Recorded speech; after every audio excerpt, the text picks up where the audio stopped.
Hello everyone.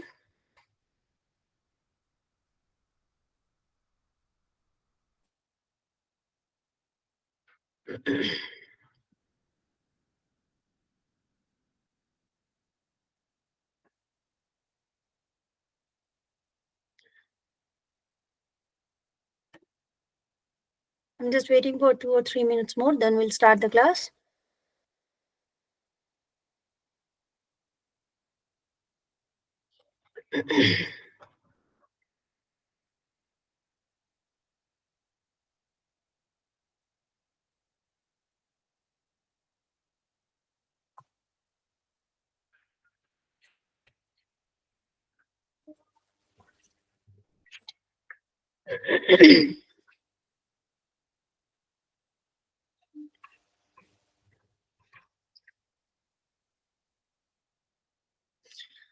Okay, just let me know my voice and video is okay. Yes, ma'am. Thank you so much. Okay, I'm sharing screen with you guys.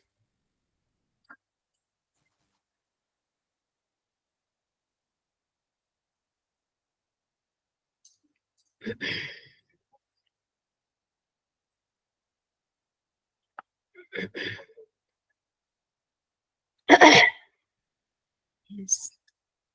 Is it visible for everyone?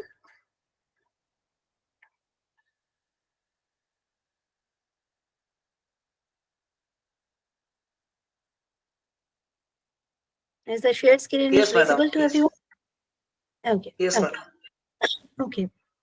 So today we are going to start administrative system under Delhi Sultanate.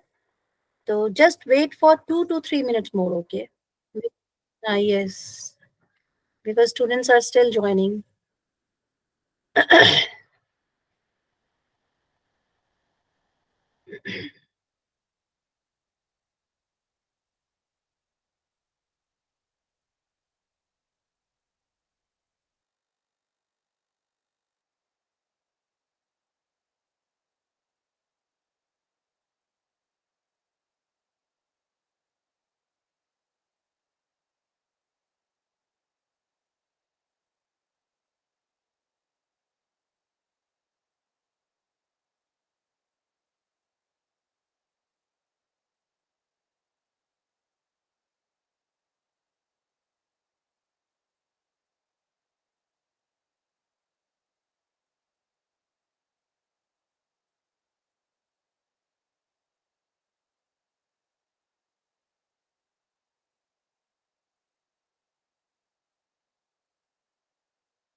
Okay.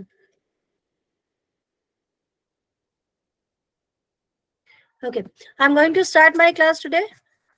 So बहुत important class है, इसको बिल्कुल भी आप लोगों को otherwise नहीं करना है, क्योंकि मोस्टली क्या होता है, देखो अभी जो आप एग्जाम दे रहे हो ना, वो वाला टाइम पीरियड चला गया है जहाँ पे सिर्फ पूछा जाता था इस किंग का नाम बताओ, इसका क्रोनोलॉजी बताओ, तो that can be your answer and that can be question as well, कि हाँ छोटा मोटा क्वेश्चन वैसा आ सकता है, but most of the time जो क्वेश्चंस बनते हैं मिडिवियल इंडियन हिस्ट्री से, आज वो वाला टॉपिक हम लोग कवर कर रहे हैं, ठीक है। एडमिनिस्ट्रेटिव सिस्टम दिल्ली सल्तनत का, then in next class we'll complete administrative system under Mughal, ठीक है, बिकॉज यहाँ क्या पोर्शन काफी ज्यादा आपके क्वेश्चंस क्रिएट करता है। तो चलो स्टार्ट करते हैं class. Just say everyone is ready for that? Should I start? Yes, ma'am. Yes, ma'am. Great. Okay, so administrative system under Delhi सल्तनत बहुत इंपॉर्टेंट टॉपिक है, इसमें हर वो चीज हम लोग डिस्कस करने वाले हैं जो कि आपके एग्जामिनेशंस में आया हुआ है, ठीक है। I am covering each and entire point, और ये सारा जितना भी एग्जामिनेशन होता है सब में ये कवर करेगा, ठीक है। कोई ऐसा पर्टिकुलर एग्जाम के लिए नहीं मैं पढ़ाती हूँ, हिस्ट्री ऑलमोस्ट जितने भी एग्जामिनेशंस में आपका तैयारी कर रहे हो उसमें कवर करती हूँ। तो एडमिनिस्ट्रेशन में सबसे पहले ये समझ लो, दिल्ली सल्तनत का टाइम पीरियड, मैंने हम लोगों ने दिल्ली सल्तनत पहले भी किया है, लेकिन उसमें एडमिनिस्ट्रेशन नहीं किया था। सिर्फ दिल्ली सल्तनत में जितनी डायनेस्टीज आए थे उन सबके रूलर्स, इंपॉर्टेंट जो किंग्स थे उन सब के बारे में डिस्कस किया था। बट आज हम लोग उनके अंडर में एडमिनिस्ट्रेशन कैसा रहा वो डिस्कस करने वाले हैं। तो दिल्ली सल्तनत जो है उसका कोर्ट लैंग्वेज पर्शियन था, इसको आप लोग ध्यान रखिएगा। ओके, कोर्ट लैंग्वेज उनका पर्शियन था। और जितना भी पहले क्या होता था, पहले जो सब्जेक्ट्स थे, that's what I was waiting कि भाई सब लोग पहले आ जाओ। Okay okay, any more, 1 student 2 3, अच्छा सभी है। ओके, स्टिल अभी कुछ स्टूडेंट्स नहीं है, लेट से ज्वाइन करेंगे लगता है। चलिए कोई बात नहीं। तो 1210 एडी से 1526 एडी तक के टाइम पीरियड में दिल्ली सल्तनत ने रूल किया है। तो इसका मतलब क्या ये है कि कोई एक ही डिनेस्टी रूल कर रहा था? इज इट कि भाई एक ही पूरा डिनेस्टी कंट्रोल कर रहा था? No, there was almost 5 different dynasty, ठीक है। ये 5 अलग अलग डिनेस्टीज था। Slave dynasty, Khilji dynasty, Tughlaq dynasty, Sayyid and then Lodi. अब मुझे आप लोग ये बताओगे कि have you attend my class जिसमें हम लोगों ने दिल्ली सल्तनत पढ़ा है? Yes, have you all attended that class where we have? No, ma'am. I've recently joined. Okay okay, no worry dear, no worry. मैं कोशिश करती हूँ, I am completing all the things, but जो जो रह जाएगा वो मैं एक ऐसा क्लास रेडी करेंगे, फिर उसमें सारे टॉपिक डिस्कस हो जाएंगे। Okay, don't worry. इसी में गुड थोड़ा इवनिंग मैम। गुड इवनिंग है। अच्छा Rihanna, welcome, good evening good evening. चलो आज लेट हो गए। चलो, दिल्ली सल्तनत के अंदर में स्टार्टिंग में हम लोगों ने, ऑफरिंग माय सलाह so that's why I am late. अरे चलो चलो, बहुत बढ़िया, हो गया, सब कंप्लीट हो गया। यस चलो, मैम। Good good great. तो आज हम दिल्ली सल्तनत का एडमिनिस्ट्रेशन डिस्कस कर रहे हैं। This is very important topic. Delhi सल्तनत स्टार्ट कहाँ पे हुआ था? आप सभी ने सुना होगा, पृथ्वीराज चौहान वाला बैटल, ठीक है, जिसमें हम लोगों ने 1191 1192 वो सब डिस्कस कर लिया है। अभी क्या होगा? कुतुबुद्दीन ऐबक, ठीक है, फर्स्ट ऐसा रूलर जो कि गुलाम यानी कि स्लेव है, और वो दिल्ली को कंट्रोल करने स्टार्ट करेगा 1206 में, बट उसकी डेथ हो जाएगी 1210 में।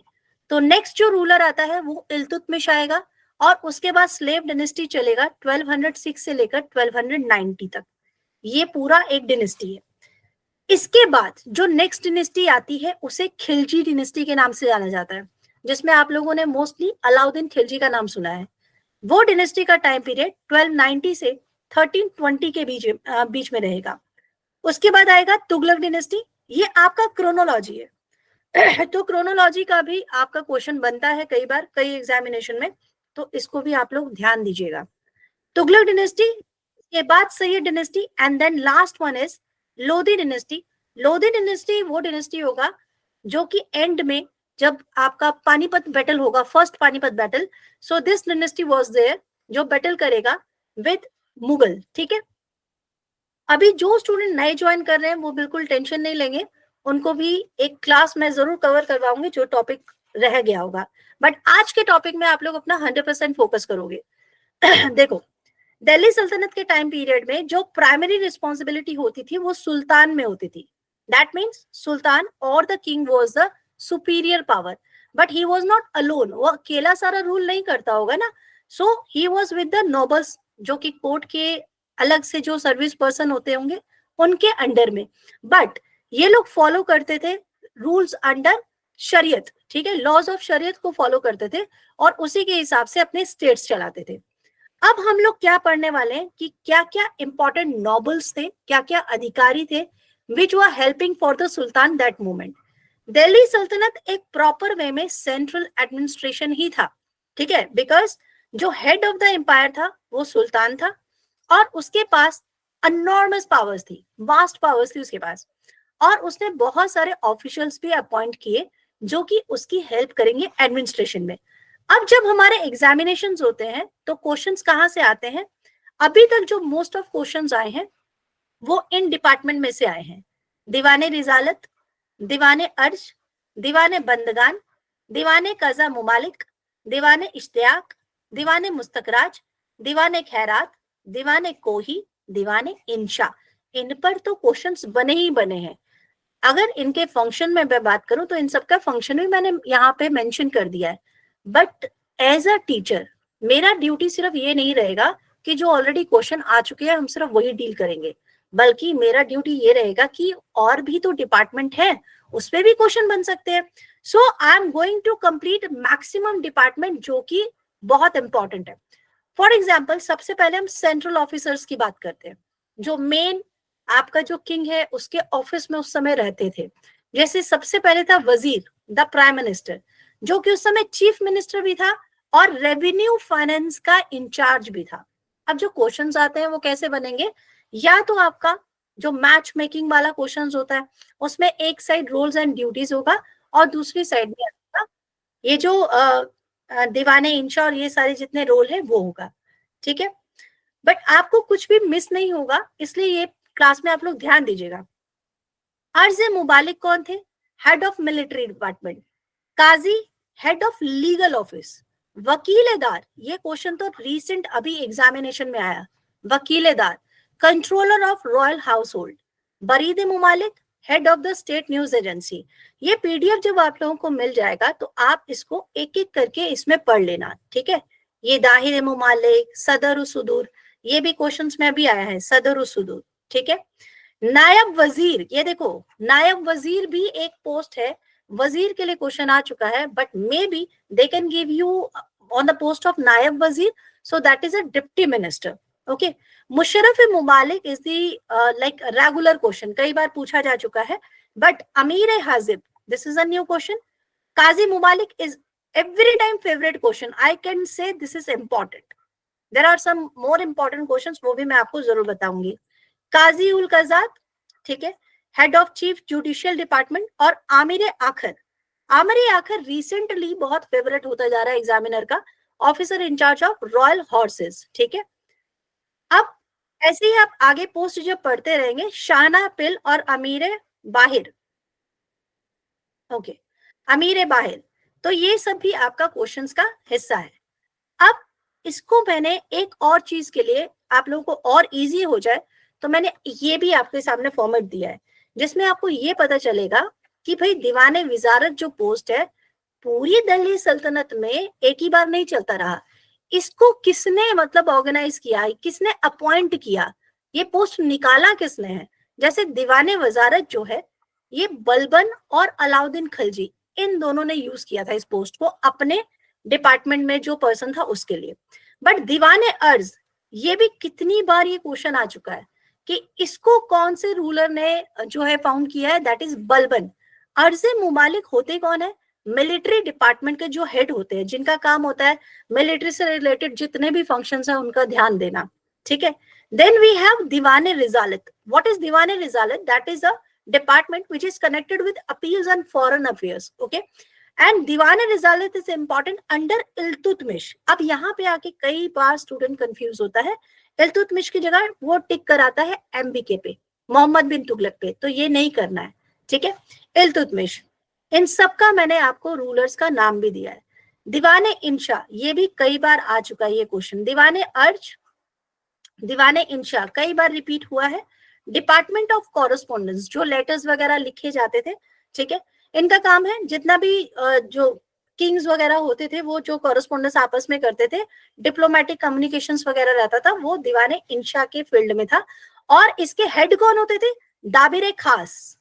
ठीक है, जो चीफ सेक्रेटरी होते थे उनको दाबिर खास कहा जाता था, और ये इल्तुतमिश ने ये डिपार्टमेंट स्टार्ट किया था। ठीक है, अब और एक बढ़ते हैं, दीवाने खैरात। इसमें मैंने सारा सबका किंग्स नहीं डाला, इसमें सिर्फ मैंने उसका दिया है जिसका रिपीटिव क्वेश्चन बन जाता है। ठीक है, दीवाने खैरात very very important charity department है जो फिरोज शाह तुगलक ने स्टार्ट किया था। यहाँ पर क्या होता था, जो विडो होती थी या उनकी बेटियां होती थी उनकी शादी करवाई जाती थी, ठीक है, but only for the Muslim ones. तो Firoz Shah Tughlaq was very rigid, तो वो सिर्फ अपने ही उस समय जो पर्सन होते थे उनके लिए इसको फॉलो करता था। ठीक है, दीवाने बंदगान is very important, again Firoz Shah Tughlaq.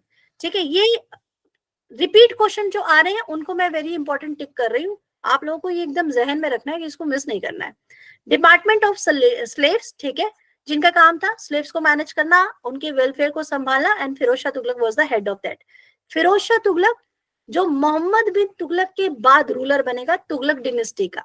ठीक है, दीवाने कजा, एक क्वेश्चन जो कई बार रिपीट होता है, स्टूडेंट कंफ्यूज होते हैं कि जो कैनल वाला सिस्टम है, कैनल जो नहर वाला सिस्टम है अंडर तुगलक डिनेस्टी, सबसे ज्यादा किसने नहरों का जाल बिछाया है? This is the sentence written in a book कि नहरों का जाल किस रूलर ने बिछाया। So maximum student has given the answer Firoz Shah Tughlaq, but that was wrong. ठीक है, और आंसर मोहम्मद बिन तुगलक नहीं, अगेन रॉन्ग, ग्यासुद्दीन तुगलक। पता है, इसीलिए ये कंफ्यूजन जो जब बच्चों का होता है, yes madam, he is the father of public works, right? Exactly, ठीक है ना। तो ऐसे Yes, ये सारे डाउट्स, इरिगेशन वर्क स्टार्ट किया ना उसने, इरिगेशन वर्क, इरिगेशन वर्क उसने बहुत स्टार्ट किया था। या चलो good.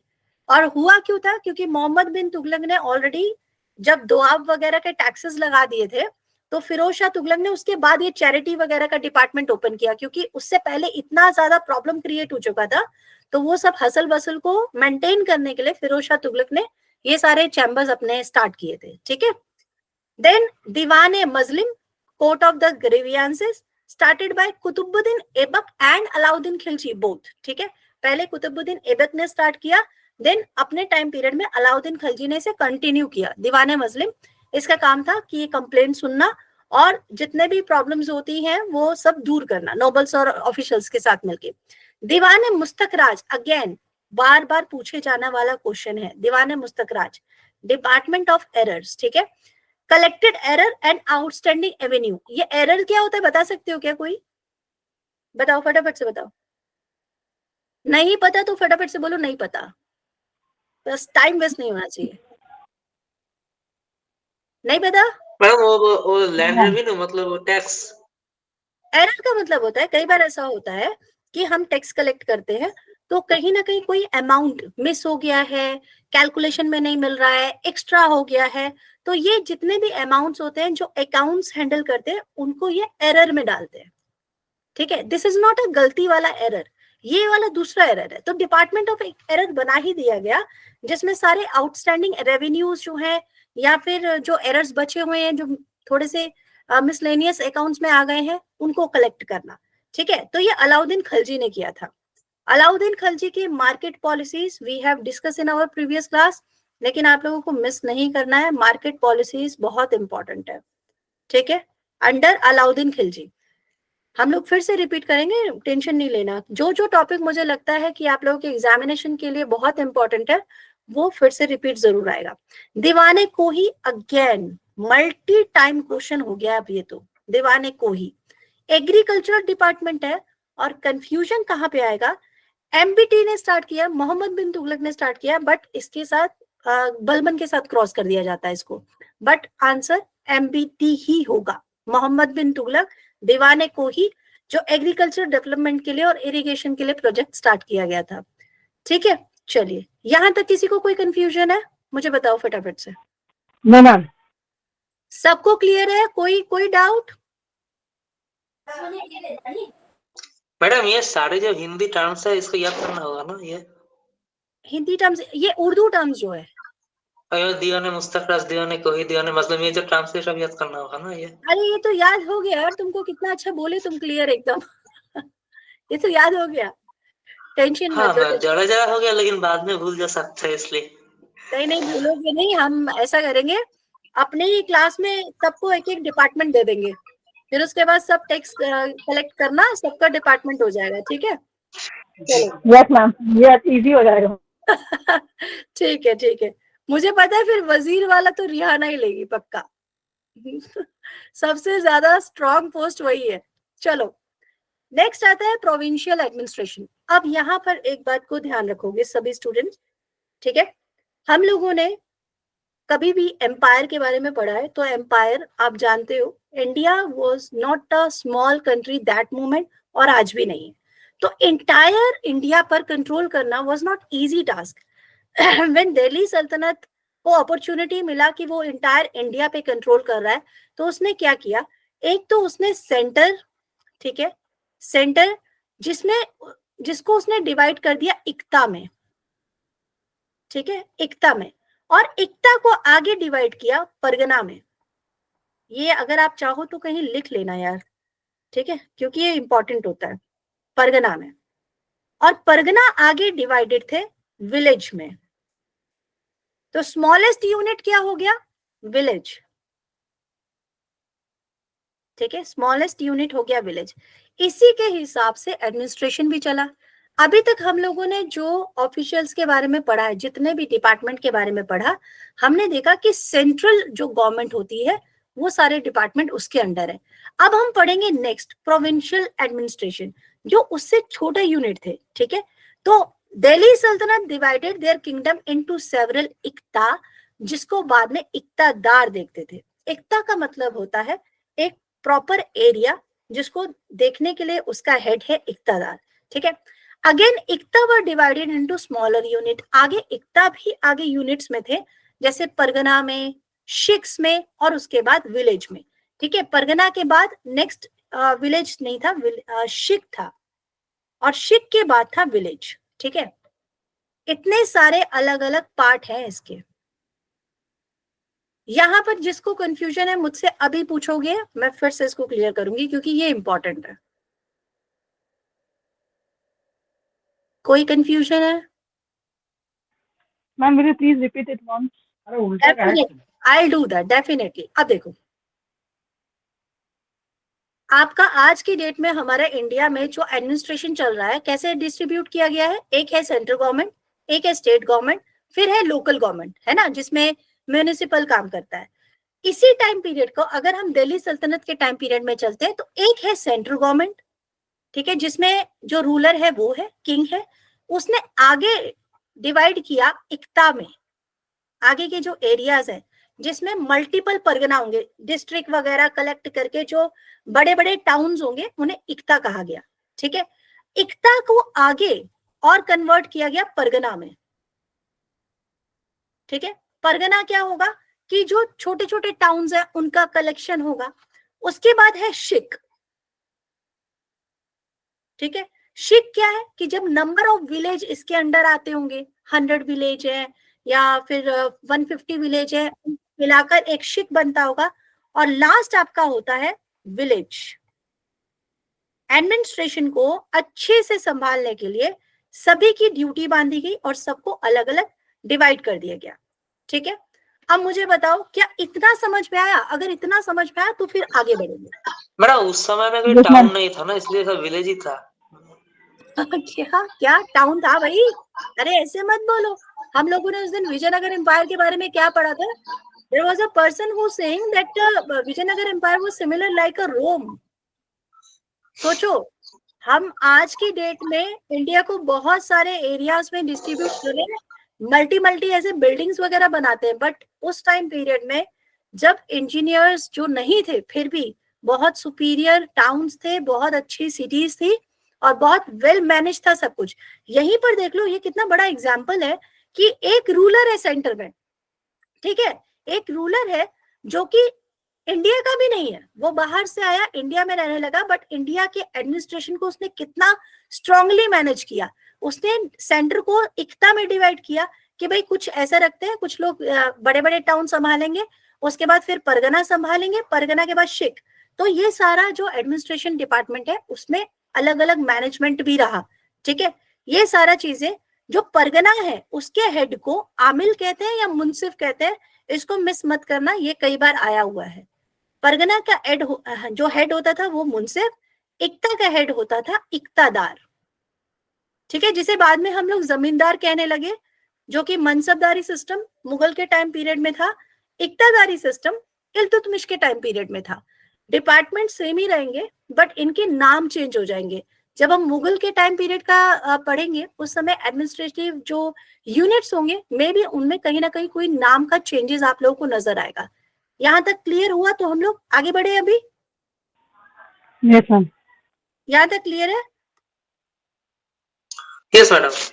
Very good everyone. Yes, ma'am. चलो great great great. Now provincial officers of Delhi सल्तनत। इससे पहले हम लोगों ने सेंट्रल का समझा था। प्रोविंशियल ऑफिसर्स कौन कौन से थे? सबसे पहले है आमिर। आमिर का मतलब हुआ गवर्नर, ठीक है। मुफ्ती, इंपॉर्टेंट, मुफ्ती को वली भी कहा जाता है, that is in charge of law and order and they also do collection of taxes and iqtas, ठीक है। उसके बाद नेक्स्ट पर्सन है नाजिर, जिसे वाकुफ भी कहा जाता है। इनका काम होता था collection of revenue in provinces, okay. Then साहिबे दीवान, इनका काम होता था अकाउंट मेंटेन रखना। और उसके बाद शिकदार, शिकदार जो शिक मैंने अभी आपको पढ़ाया था यहाँ पर, ठीक है, इसके हेड को कहते हैं शिकदार। अब मुझे पता है आप लोगों के मन में चल क्या रहा होगा कि मैम अलग अलग ऑफिसर्स हैं, अलग अलग डिपार्टमेंट है, हम लोग कैसे लर्न करेंगे, ठीक है। तो मैं आपको बताती हूँ, जब आप इसके एमसीक्यू करने लगेंगे, जब क्वेश्चंस करने लगेंगे और रिपीटिव क्वेश्चंस जब आते हैं, ठीक है, ऑलमोस्ट देखो अगर हर क्लास में हम लोग 30-40 क्वेश्चन करेंगे या 20-30 भी क्वेश्चंस करते हैं, तो आप काउंट करो कि जितनी क्लासेस आपकी होंगी आप लोगों के अप्रॉक्स कितने ही 100 क्वेश्चंस हो जाते होंगे। तो आपके जहन में रहने लगेंगी चीजें, इसलिए घबराना नहीं। आज की क्लास में जो भी आप सुन रहे हो वो आपको बहुत जल्दी आपके मैं दिमाग में भी डाल दूंगी जब हम इसके बहुत सारे क्वेश्चंस वगैरह करेंगे, ठीक है। बट एक एक स्टेप को ध्यान से समझना है। जहां नहीं समझ में आएगा तुरंत रुकोगे, तुरंत बोलोगे कि मैम यहाँ नहीं समझ में आ रहा है, ठीक है। अब हमने सेंटर की बात भी की, प्रोविंस की भी बात हो गई, अब लोकल एडमिनिस्ट्रेशन में आते हैं, ठीक है, यानी कि विलेज वाले सिस्टम में आ जाते हैं। तो लोकल एडमिनिस्ट्रेशन जो था उसमें स्मॉलेस्ट यूनिट था विलेज, ठीक है, स्मॉलेस्ट यूनिट था विलेज। इससे मतलब क्या हुआ मुझे जल्दी से बताओ, कौन बताएगा? Smallest unit was the village, क्या मतलब हुआ इसका? स्मॉलेस्ट यूनिट यानी जब हम एडमिनिस्ट्रेशन संभाल रहे हैं तो उसका सबसे छोटा पार्ट, सबसे छोटी कड़ी एक विलेज है, ठीक है। बहुत सारे विलेज मिलेंगे तो शिक बनेगा, बहुत सारे शिक मिलेंगे तो परगना बनेगा, बहुत सारे परगना मिल जाएंगे तो उसके बाद क्या बनेगा? नेक्स्ट आपका डिपार्टमेंट बन जाएगा इक्ता, और इक्ता बहुत सारे मिलते हैं देन आपका सेंटर, ठीक है। ये आपका पूरा डिपार्टमेंट है। लोकल एडमिनिस्ट्रेशन ऑफ दिल्ली सल्तनत was carried out by local officers. जो पंचायत होता है वो सारा सिस्टम के हिसाब से लोकल एडमिनिस्ट्रेशन चलता था, और जो ऑफिसर इंचार्ज होते थे उनका काम होता था एजुकेशन और बाकी जितने भी इंपॉर्टेंट जो अमेनिटीज होती है एक विलेज के लिए उसको मेंटेन करना। And there was no interference by the central government in the village administration. इस बात को याद रखना। ये तो बल्कि 1947 यानी कि टिल वी गॉट इंडिपेंडेंस तब तक चलता रहा। जो विलेजेस में पंचायत होती थी दे वर वेरी स्ट्रांग, और वो बहुत मतलब अपने डिसीजन के लिए भी बहुत ज्यादा इंडिपेंडेंट होते थे, और वो बिल्कुल डायरेक्टली बोलते थे कि बाहर का कोई इंटरफेयर नहीं होना चाहिए। और दिल्ली सल्तनत में भी जो विलेज एडमिनिस्ट्रेशन था उसमें सेंट्रल गवर्नमेंट किसी तरह से इंटरफेयर नहीं करता था। इसका ये मतलब नहीं है कि वो सुल्तान के पावर से दूर था, बल्कि इस तरह से सब कुछ मेंटेन किया गया था कि विलेज को सेंटर क्या कोई प्रॉब्लम हुई ही नहीं, ठीक है। अब बढ़ते हैं और आगे। रिंकू क्या हुआ, जितना लेट ज्वाइन, कितना मिस किया पता है क्लास को? बहुत सारे पॉइंट मिस हो गए हैं। चलो कोई नहीं, पीडीएफ पढ़ लेना, और कोई कंफ्यूजन होगा तो फिर मैं बाद में नेक्स्ट क्लास में डिस्कस करूंगी। चलिए मैम प्लीज थोड़ा सा टॉपिक बता दीजिए ना। रिंकू कैसे हो सकता है, आधा घंटा पढ़ लिया हमने, एडमिनिस्ट्रेशन पढ़ रहे हैं हम दिल्ली सल्तनत का, ठीक है। चलो चिंता मत करो, अभी जब एमसीक्यू करवाऊंगी तो मैं कवर कर दूंगी, ठीक है। लेट अब नेक्स्ट क्लास से लेट नहीं आना, okay. Village level officers of Delhi सल्तनत, हम लोगों ने सारे डिपार्टमेंट पढ़े हैं। सेंट्रल गवर्नमेंट हम लोगों ने प्रोविंसेस के भी पढ़ लिए जो प्रांत के होते थे, अब हम विलेज लेवल के पढ़ रहे हैं। आमिल, अभी हमने इससे पहले प्रोविंस में पढ़ा था आमिर, आर जो गवर्नर होता है, ये है आमिल जो ऑफिसर इंचार्ज होगा लैंड रेवेन्यू और टैक्सेस में।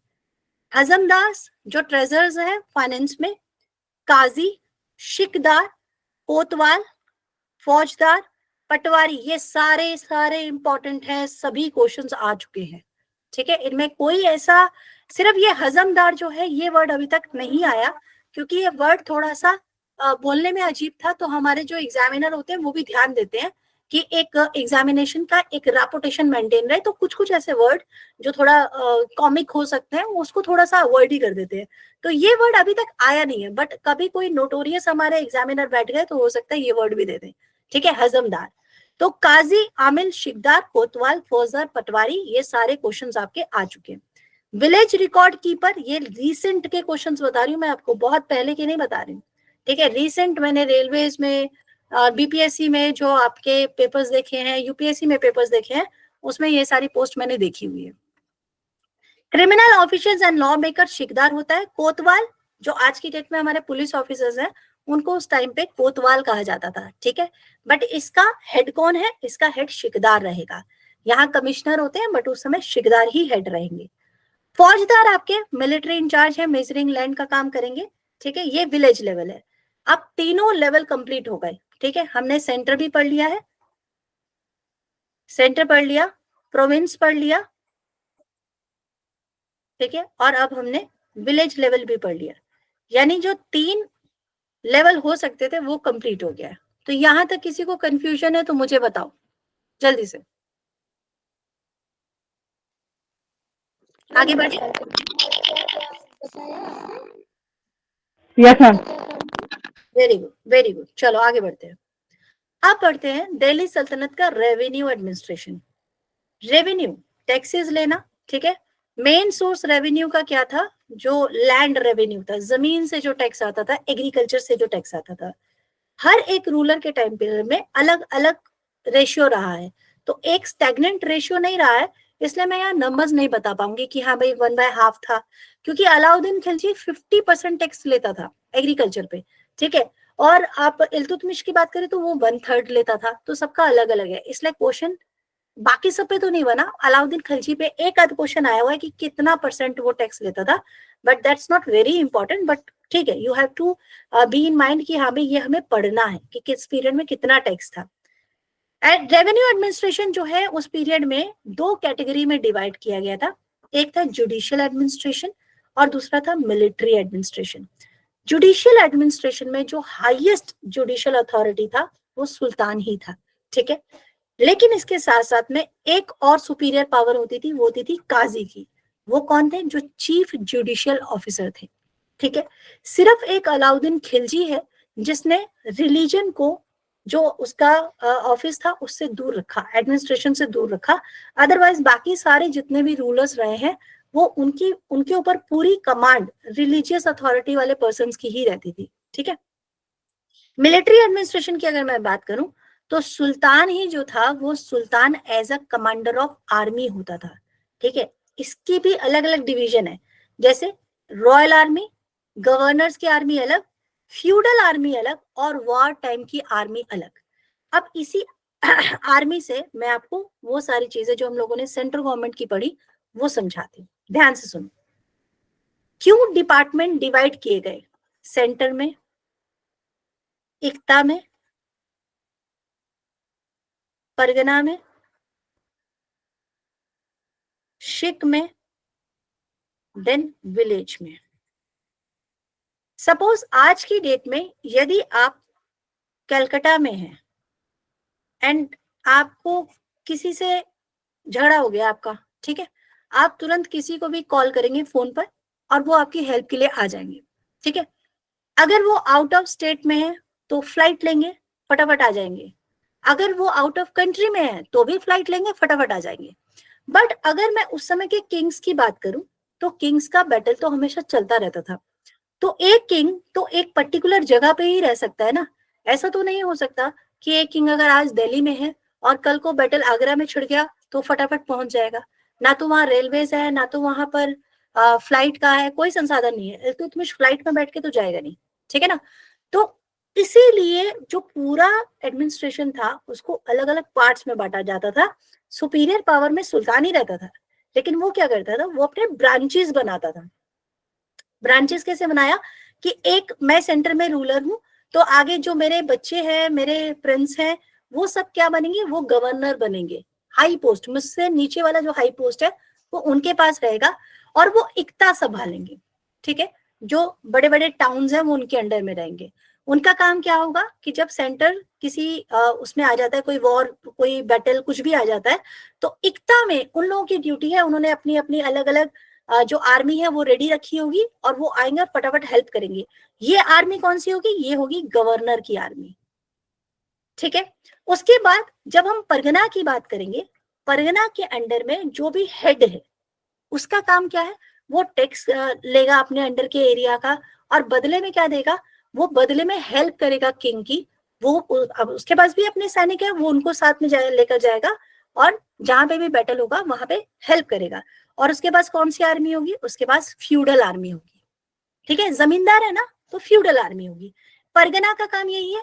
शिक और जो विलेज है वो क्या करेंगे, वो वार टाइम में, ये तो सब किसान है रेगुलर, ये लोग कभी बैटल नहीं करते हैं, बट कभी कोई बहुत बड़ा वार छिड़ जाएगा तो शिक और विलेज यहाँ से भी लोग जाएंगे और किंग की मदद करेंगे। विलेज का तो बहुत रेयर जाएंगे, बट शिक तक लोग जा सकते थे।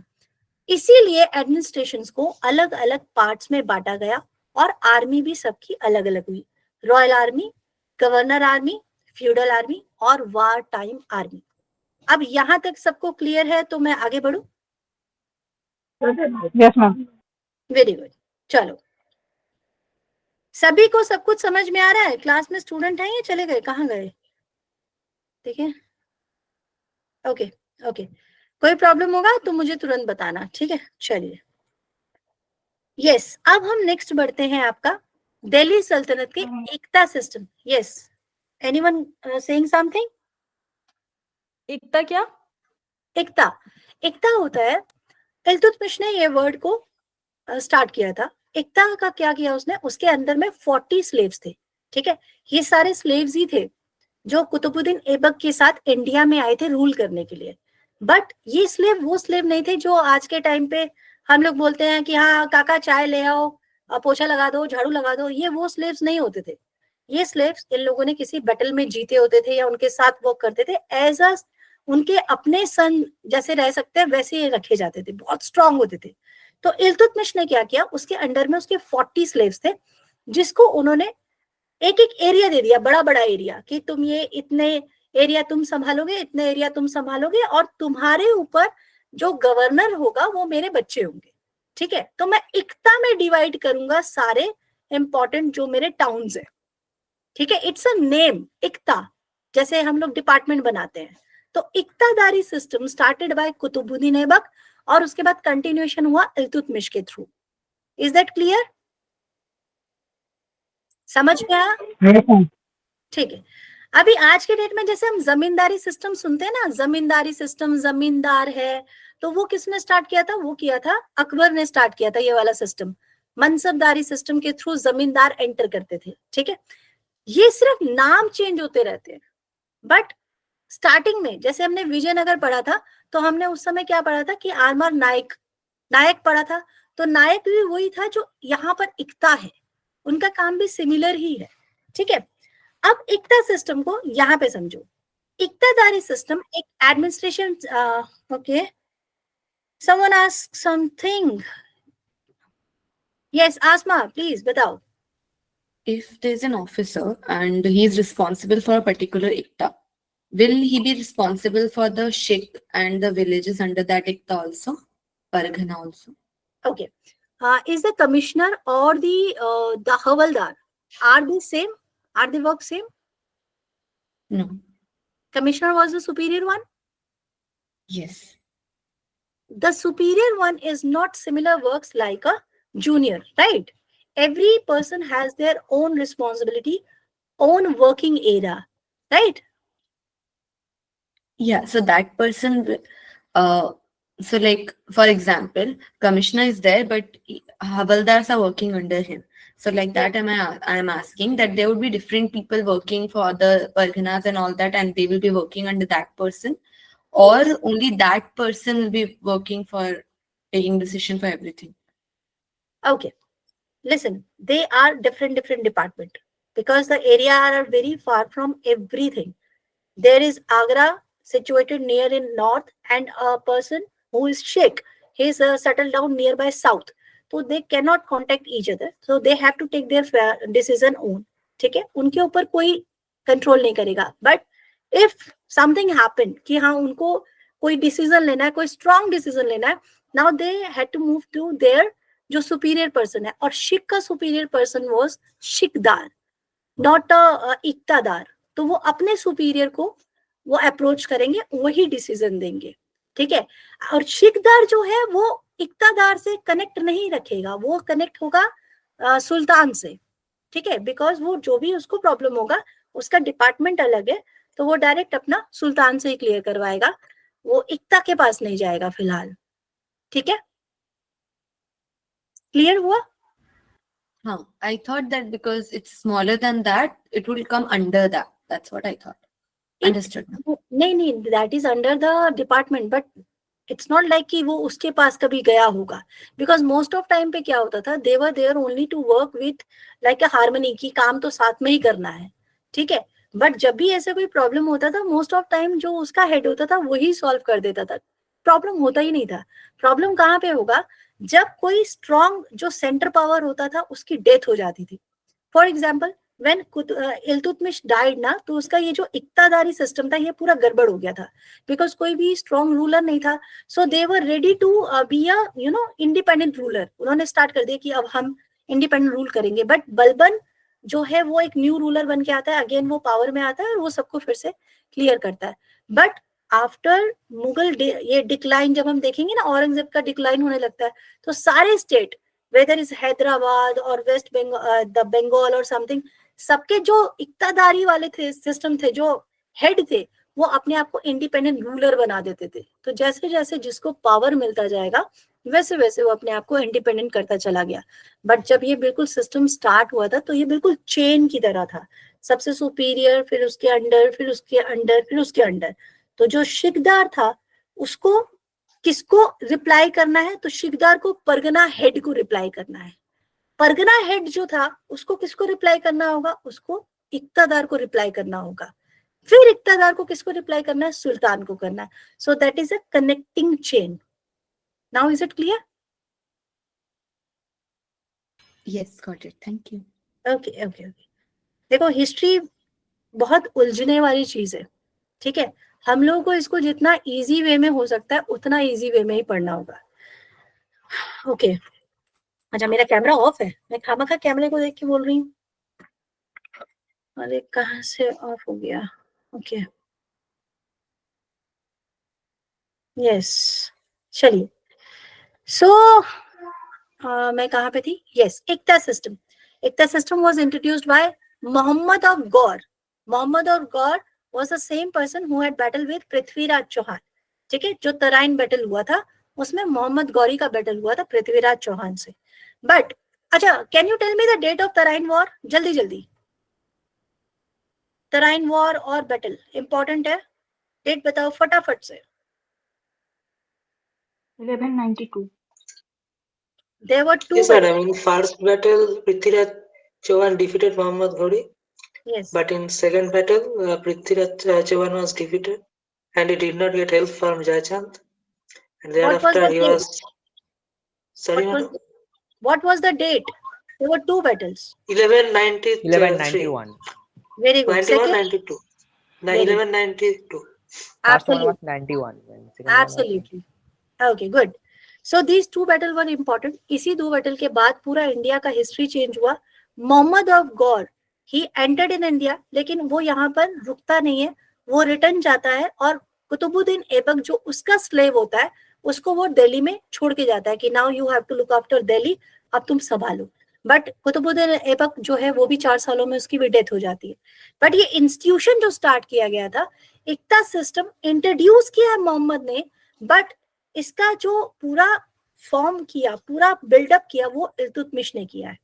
ठीक है, इस सिस्टम में किंगडम को डिवाइड किया large and small tracts of kingdom में, उसी को इक्ता कहा गया. These iqtas were assigned to various people, जैसे officers, nobles, which we have talk कि हाँ ये हो गया. ये सारे हमने डिस्कस कर लिया कि कौन कौन से इंपॉर्टेंट पर्सनालिटीज थे और डिपार्टमेंट थे, ठीक है। काम सबका एक ही था कि भाई डिपार्टमेंट जो मैं बना रहा हूं, आप लोगों को सिर्फ एक काम सबसे पहले करना है, लैंड रेवेन्यू कलेक्ट करना है।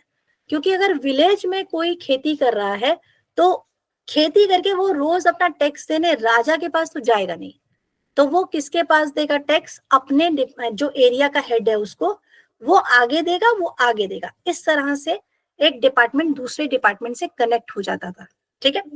Iqtadar can transfer their iqta from one region to another region every 3 years, बट ये फाइनल स्टेज नहीं था। इक्तादार जब पहले बनाया गया तो उसका ट्रांसफर कर दिया जाता था। तो इससे क्या होता था, कोई भी पर्सन है, अगर उसको मालूम है कि मेरा जो पोस्ट है, मुझे गड़बड़ अगर होगा तो ये लोग मुझे हटा देंगे, तो वो बहुत ही मतलब सीरियस होकर अपना काम करेगा। बट आफ्टर इल्तुतमिश जब उसकी डेथ हो जाएगी तो काफी टाइम पीरियड के बाद इक्ता बहुत फ्री हो जाएंगे कि भाई अब तो हमारा हेरिडिटरी ये हो गया है, पूरा एरिया हमारा है, ठीक है। So small iqta were held by individual and the head in charge were not given any administrative responsibility. जो हेड होता था उसका काम सिर्फ ये है कि उसको रूल करना होगा अपने इक्तास पर, ठीक है।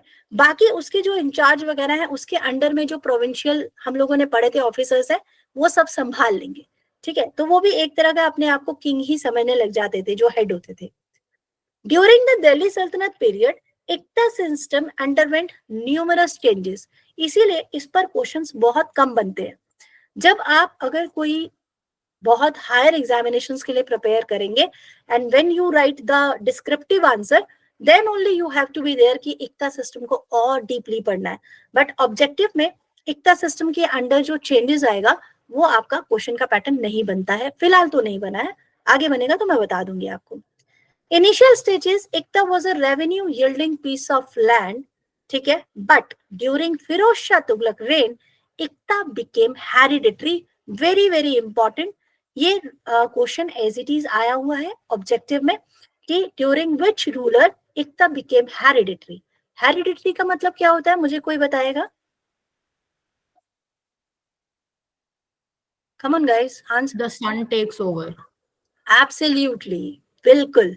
फिरोज शाह तुगलक ने क्या किया कि जो भी इक्तदार सिस्टम था उसको हेरिडिटरी कर दिया। इट मींस कि आपके बाद आपका बेटा इक्तदार बन जाएगा ऑटोमेटिकली, ठीक है।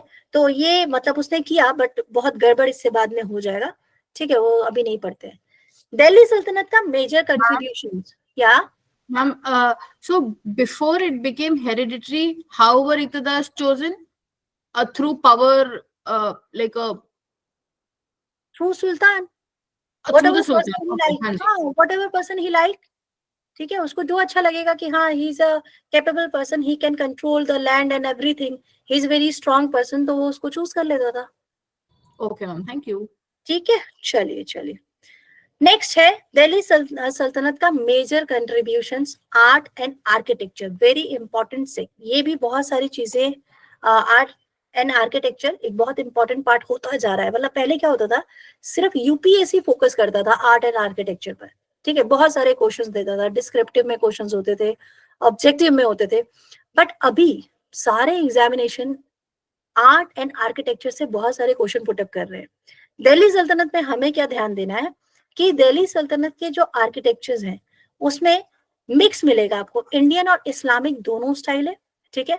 And there were 3 majorly developed style architecture, जिनका नाम है इंपीरियल स्टाइल, प्रोविंशियल स्टाइल और हिंदू आर्किटेक्चरल स्टाइल। इसके अंदर में अलग अलग उन्होंने बनाया है, जैसे मामलुक पीरियड। मामलुक पीरियड को और किस नाम से जानते हैं, मुझे कोई बताएगा तो उसको एक चॉकलेट। Slave dynasty. अरे एक ही ने बताया यार, एक ही चॉकलेट गया, चलो कोई बात नहीं। यहाँ पे तो चीटिंग भी कर सकते थे आप लोग, मेरे स्टूडेंट इतने ऑनेस्ट हैं, चीटिंग भी करना नहीं आता है, चलो कोई बात नहीं।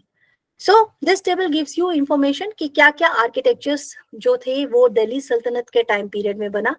कुतुब मीनार, कुव्वत उल इस्लाम मॉस्क्यू, नजीरुद्दीन मोहम्मद टॉम, बलबन का सीरी जो उसका टॉम है, हजरत निजामुद्दीन औलिया का दरगाह जो खिलजी पीरियड के टाइम पीरियड में बना, अलाई दरवाजा, वेरी इंपॉर्टेंट, इन सब पे क्वेश्चंस बन रहे हैं, ठीक है। Lodhi garden, Moti Masjid, Sikandar Lodhi Tom.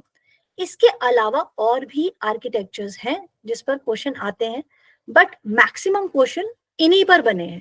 जैसे कुतुब मीनार, अरे लास्ट मोमेंट पे कौन ज्वाइन कर रहे हैं भाई? Yes, okay.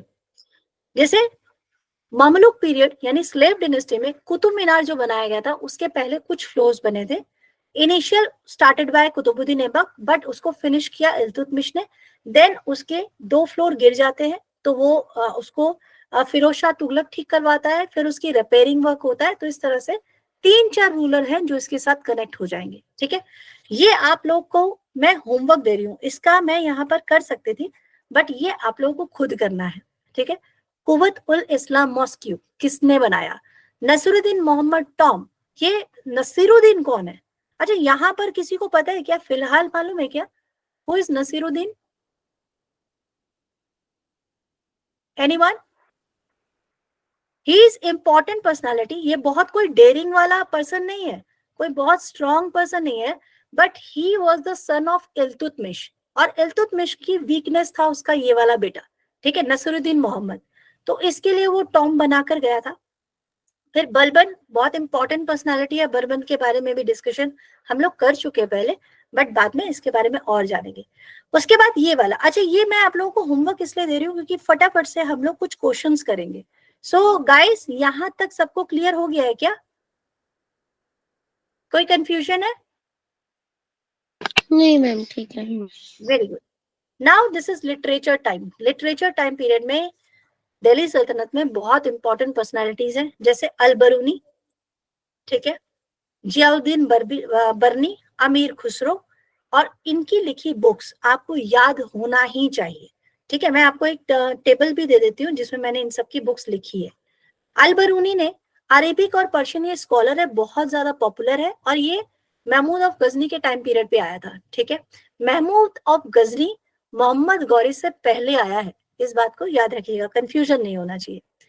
इसने तारीख उल हिंद नामक एक बुक लिखा है, उसमें बहुत कुछ मेंशन किया है, and he was inspired by Upanishad and Bhagavad Gita. इसने वो सब भी ट्रांसलेट किया अपने लिए, मतलब ट्रांसलेट किया पढ़ने सबके लिए नहीं, खुद से इसने पढ़ा, उसके बाद इसने बहुत सारी इंफॉर्मेशन दिया इंडिया के बारे में। तो किताब उल हिंद और Tarikh ul Hind is a same book, ठीक है। Kitab ul Hind, very important book, इसको बिल्कुल मिस नहीं करना। अल बरूनी, ये सबको याद होना चाहिए।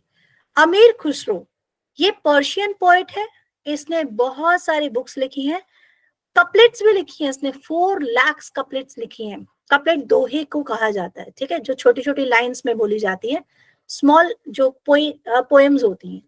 पैरेट ऑफ इंडिया इसको कहा जाता है, और इसको उर्दू में कहा जाता था तूते हिंद, ठीक है, यानी कि तोता, हिंद का तोता माना जाता था अमीर खुसरो को। तो ये इंपॉर्टेंट चीज है, इससे रिलेटेड हो गया।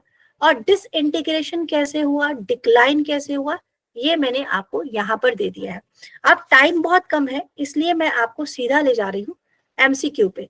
सो तैमूर का इन्वेजन इसमें मेंशन है, सैयद लोधी रूलर्स का बैटल 1526 में जब बाबर इब्राहिम लोधी को डिफीट करेगा, वो सारी चीजें डिक्लाइन और डिसइंटीग्रेशन का ये रीजन बन जाता है।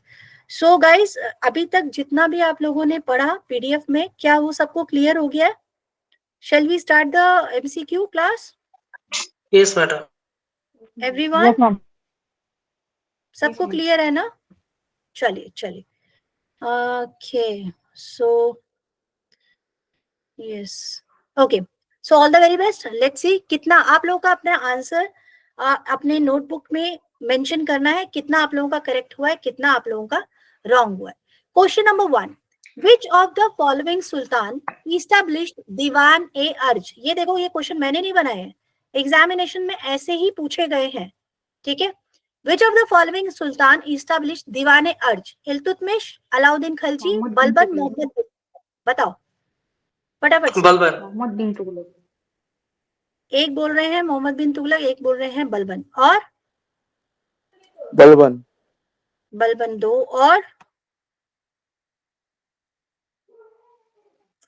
Okay, right answer is Balban, ठीक है। Next question, the main responsibility of the Diwan-e-Insha was related to what? Revenue collection, military organization, correspondence and record, judicial administration. Diwan-e-Insha. Department of correspondence. Very good. देखा, तुरंत याद हो गया. ऐसे ही याद हो जाएगा, आप लोग करते रहोगे तो. Who among the following was known for introducing the market control policy? Very important. Market control policy किसने दिया? Alauddin Khilji. Okay. Alauddin Khilji. One saying Alauddin. 2, Alauddin 3, Khilji. 4, or everyone saying this? If everyone saying this is right. Very good. Next question is Diwan-e-Risalat. Religious and charitable matters, revenue, finance, foreign affairs, law enforcement. Religious and charitable matters. Religious and charitable Option A. Matters. पक्का? 100%. Yes, madam. Very good. 100%. तब तो बिल्कुल 100% right है. चलो, next question. What was the primary duty of the Muhtasib during the Sultanate period? Officer ensuring moral conduct. अरे Tax collector. Okay. Answer किसने दिया ये वाला? Officer ensuring moral conduct. किसको आंसर याद था? अरे क्या बात है. Very good. यू सरप्राइज्ड मी. मुझे लग रहा था ये तो गड़बड़ पक्का होगा. गुड, बहुत बढ़िया. चलो next question. Who established department of agriculture? दीवान-ए-कोही, Iltutmish, Balban, Alauddin Khilji, MBT. Mohammad bin Tughlaq. Mohammad bin Tughlaq. Great great. MBT. सबको सब कुछ याद हो गया यार. The Sultan who first introduced the practice of branding horses. Very important. Alauddin Khilji. क्या बात है. Very good. अरे आप लोग सब रेडी हो यार एग्जामिनेशन के लिए. जाओ दे आओ एग्जाम, सब पास हो जाओगे. नेक्स्ट क्वेश्चन है which Sultan of Delhi Sultanate abolished the tax on grain? Important question. किसने टैक्स हटा दिया था? Alauddin Khilji, Balban, Iltutmish, Firoz Shah Tughlaq. Firoz Shah Tughlaq. Absolutely. He was the first Sultan Delhi सल्तनत का जिसने टैक्स हटाया था ग्रेन पर. ठीक है, अनाज पर. रीजन सिर्फ ये था क्योंकि उस समय दोआब का इतना ज्यादा फ्लड वगैरह आया हुआ था, पूरा सूखा पड़ चुका था वहां पर, और फ्लड भी आ गया था तो पूरा अनाज खराब हो गया था. तो उसने क्या किया? टैक्स ही हटा दिया था. ठीक है. Next question is what was the जवाबित? इंपॉर्टेंट क्वेश्चन है. जवाबित in the context of Delhi सल्तनत administration. Market regulation, secular law, religious law और taxation rule. Taxation rule. Okay, taxation rule. One saying Market regulation. market regulation. Okay. Jawabit. Right answer is secular law. ठीक है. जवाबित. ध्यान रखना है इस चीज को. Next question. Which ruler is credited with organizing the Chahalgani system? ये तो सब सही आंसर कर देंगे. बलबन. कुतुबुद्दीन ऐबक. ओके. और ओके. और Iltutmish. ओके. और कुतुबुद्दीन ऐबक. ओके. और चलो, राइट आंसर है इल्तुतमिश. अब मैं बताती हूँ कैसे. 40 स्लेव्स वाला आपको याद होगा पॉइंट, मैंने क्लास में डिस्कस किया था. 40 स्लेव्स. तो चहलगानी, चहलगानी का मतलब होता है चलिया. ठीक है, चलिया मतलब 40 का ग्रुप. ठीक है. तो इल्तुतमिश ने अपने 40 स्लेव्स को अपने एडमिनिस्ट्रेशन में सबसे सुपीरियर पोस्ट दिया हुआ था because he was trusted on them. ठीक है. तो चहलगानी system started bye Iltutmish. Okay. Next question. The सुल्तान who introduced the token currency in India. Token currency मतलब सिक्का वाला करेंसी. अलाउद्दीन खिलजी. मोहम्मद बिन तुगलक. अलाउद्दीन खिलजी, मोहम्मद बिन तुगलक और मोहम्मद बिन तुगलक. मोहम्मद बिन तुगलक. और चलो, मोहम्मद बिन तुगलक इज राइट. अलाउद्दीन खिलजी कैसे बोला? भूल गए? टोकन करेंसी की बात हो रही है. यही तो बैड आइडिया मोहम्मद बिन तुगलक का मतलब हो गया था, उसने गड़बड़ कर दिया था टोकन करेंसी चलाकर, कि पूरा उसका सिस्टम गड़बड़ आ गया था। ठीक है, चलो next. Which of the following department was responsible for the revenue collection? दीवाने इंशा, रिजालत, आरज, वजारत। और ऑप्शन डी। रिजालत, ओके। और option D, D for Delhi. D for Delhi, D for Delhi is right. याद है वजीर हम लोगों ने पढ़ा था, वजीर, वजीर बहुत इंपॉर्टेंट पोस्ट है और उसका काम था रेवेन्यू कलेक्शन। द इक्तादारी system was first introduced by, ये तो सबका सही आ जाएगा। अलाउद्दीन खिलजी, कुतुबुद्दीन ऐबक, इल्तुतमिश, बलबन। अलाउद्दीन खिलजी। अलाउद्दीन खिलजी, ओके। और एवरीवन, चलो जल्दी करो, क्लास खत्म हो गया यार, जल्दी जल्दी बताओ। Alauddin Khilji, everyone saying Alauddin Khilji. इल्तुतमिश, हाँ, इल्तुतमिश, इल्तुतमिश। एंड इक्तादारी सिस्टम, यार क्लास स्टार्ट हुआ है तब से मैंने इक्तादारी के बारे में बोलना शुरू किया है और मैं अब तक इक्तादारी इक्तादारी इक्तादारी कितना बार रिपीट कर चुकी हूँ। किसने इंट्रोड्यूस किया था?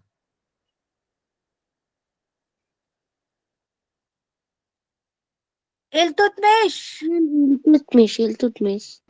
ठीक है, चलो लास्ट क्वेश्चन अभी। अच्छा दो, अरे बाप रे और है, चलो ये लेकिन लास्ट करते हैं और बाकी आप लोग पीडीएफ में पढ़ लोगे या खत्म करना है अभी? जल्दी बोलो। खत्म करना है अभी मैम। वेरी गुड, क्या बात है। What was the primary function of the बरीद ए मुमालिक? बरीद ए मुमालिक का सबसे पहला function primary, judicial head. Intelligence officer. Very good, very good, absolutely. Next question. The सुल्तान हु डिक्लेयर हिमसेल्फ अ नायब ए खुदाई, वेरी इंपॉर्टेंट। किसने अपने आप को खुदा का डिप्टी बता दिया था, मतलब अपने आप को बिल्कुल खुदा ही बोल दिया था? एक ऐसा सुल्तान भी रहा। बलबन। गियासुद्दीन बलबन। गियासुद्दीन बलबन। बलबन, एब्सोल्युटली। ग्यासुद्दीन बलबन जो था उसने अपने आप को नायब खुदाई का पोस्ट दे दिया था कि he was the deputy of God, so everyone have to be faith on him. Institution of Waqf in the Delhi Sultanate was associated with military administration, charitable endowment, revenue reforms या फिर market control? Market control. Market control. और ma'am revenue reform. Revenue reform. और revenue reforms. Revenue reform. और बाकी student answer क्यों नहीं करते? कितने स्टूडेंट थे क्लास में? Military administration. Military administration no, charitable endowments. Institution of वक्फ का काम था कि वो चैरिटेबल वर्क करते थे, ठीक है, चैरिटी के लिए वर्क करते थे। The highest authority in the military administration was, highest authority, be careful. हाँ, दीवानी हजरत। दीवानी आरिस। यस, मिलिट्री एडमिनिस्ट्रेशन का जो हाईएस्ट अथॉरिटी था दैट इज दीवाने अरस। ठीक है, नेक्स्ट। मैम इसके नीचे कौन था जो आपने बताया था एक बार? किसका? शायद। किसकी? दीवाने मैम ये अर्श। दीवानी, हाँ हाँ हाँ। दीवाने अर्श की नहीं, ये अलग से एक डिपार्टमेंट है जिसका काम सिर्फ मिलिट्री का ही देख रेख करना है। हर एक डिपार्टमेंट अलग अलग डिपार्टमेंट है, सारे डिपार्टमेंट सुल्तान के अंडर वर्क करेंगे जो सेंट्रल गवर्नमेंट के डिपार्टमेंट है। ठीक है, अच्छा अच्छा। उसका हेड जो है, हाँ जी हाँ जी मैम लेकिन दीवान ए करके जो होता है वो सारे डिपार्टमेंट्स को नहीं कहते, इनका हेड आरिज ए मुमालिक होना चाहिए था ना? आरिज मुमालिक होना चाहिए बट ऑप्शन में नहीं है, तो नहीं है तो फिर ओके ठीक है समझे ना। आरिज मुमालिक होता तो हेड तो वही कहलाता, जी, बट यहाँ पे अथॉरिटी पूछा गया है। ओके ठीक है, चलो next question. The head of the judicial department under the, देखो जुडिशियल डिपार्टमेंट आ गया है, ध्यान से। वजीर, काजी उल मुल्क, आरिज मुमालिक। एब्सोल्युटली, काजी उल मुल्क, वेरी गुड। लास्ट क्वेश्चन अभी भी है, चलो। विच सुल्तान इम्पोज्ड हके शराब, जो वाटर टैक्स होता है, किसने लगाया है? इल्तुतमिश, फिरोज शाह तुगलक, मोहम्मद बिन तुगलक या फिर Balban? Firoz Shah Tughlaq. Okay, one say Firoz Shah Tughlaq and Muhammad bin Tughlaq. Muhammad bin Tughlaq and Muhammad bin Tughlaq. Muhammad bin Tughlaq. Okay. Water पे टैक्स लगाने वाला रूलर हके शर्ब जिसने लिया वो था फिरोज शाह तुगलक, जिसने पानी पर टैक्स ले लिया था. ठीक है.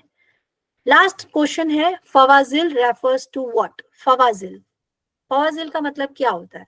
एक्स्ट्रा रेवेन्यू जो सरप्लस लैंड से आता है, market Trade tax. Value, trade tax. अच्छा, वन सेइंग ट्रेड टैक्स और Extra revenue from surplus land. yes, absolutely, extra revenue from surplus land. This is important.